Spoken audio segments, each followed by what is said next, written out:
അതേസമയം ഔദ്യോഗിക എക്സ് അക്കൗണ്ടിലൂടെ പുറത്തുവിട്ട ഈ ഒരു വീഡിയോ ഉണ്ടല്ലോ, ആ വീഡിയോയിൽ ട്വിറ്ററിലൊക്കെ വിജയിൻ്റെ ആരാധകർ വലിയ രീതിയിൽ അണ്ണനെ പിന്തുണയ്ക്കുമ്പോഴും അണ്ണനെ പൂരത്തെറി വിളിച്ചുകൊണ്ടാണ് സാധാരണ അവിടുത്തെ ഈ ജനം ഇളകിയിരിക്കുകയാണ്. തമിഴ്നാട്ടിൽ ഇദ്ദേഹത്തിൻ്റെ ഈ കരൂരിലെ തന്നെ ഓഫീസ് ഇപ്പോൾ പൂട്ടിയിട്ടിരിക്കുകയാണ്. അദ്ദേഹം മറ്റേ വീഡിയോയിൽ വന്നിരുന്ന് പറയുന്നത് എന്നെ വേണമെങ്കിൽ അറസ്റ്റ് ചെയ്തോളൂ, ഞാൻ ഓഫീസിൽ അല്ലെങ്കിൽ വീട്ടിൽ കാണുമെന്ന് പറഞ്ഞു. പക്ഷേ കരൂരിൽ അദ്ദേഹത്തിൻ്റെ ഓഫീസ് തുറക്കാൻ പോലും അവിടുത്തെ പ്രവർത്തകർക്ക് പേടിയാണ്.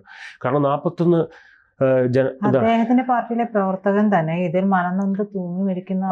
അതാണ് അത് അവിടുത്തെ ഒരു തമിഴ്നാട്ടിലെ ഒരു അതിവൈകാരികതയാണ്. നമ്മൾക്ക് ഇവിടെ പിണറായി വിജയനോ അല്ലെങ്കിൽ വി.ഡി. സതീശനോ അച്യുതാനന്ദൻ മരിച്ചു, ഉമ്മൻചാണ്ടി മരിച്ചു, ആരെങ്കിലും മരിച്ചോ കൂടെ?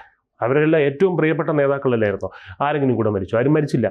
ഈ പറയുന്ന ആൾക്കൂട്ടത്തിൽ ആരെങ്കിലും മരിച്ചോ?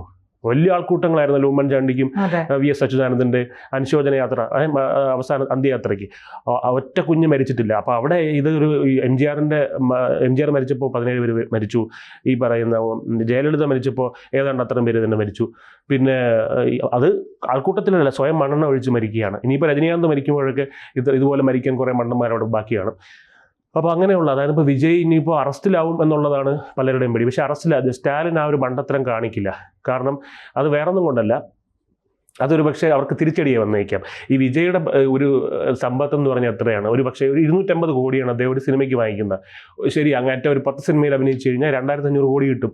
അങ്ങനെയല്ല DMKയുടെ ഫണ്ട് എന്ന് പറയുന്നത്. അവർ നിയമപ്രകാരവും അല്ലാതെയും ഒക്കെ സ്വരുക്കൂട്ടിയ കുറേ, അതെന്ന് പറഞ്ഞാൽ ലക്ഷക്കണക്കിന് കോടി രൂപയാണ്. അവിടെ ഈ 2500 കോണുവേയും കൊണ്ട് ചെന്നിട്ട് ഒരു കാര്യമില്ല. കൂടുതൽ വാർത്തകളും വിശേഷങ്ങളും നിങ്ങളിലേക്ക് എത്താൻ ABC മലയാളം സബ്സ്ക്രൈബ് ചെയ്യുക, ബെൽ ബട്ടണും അമർത്തുക.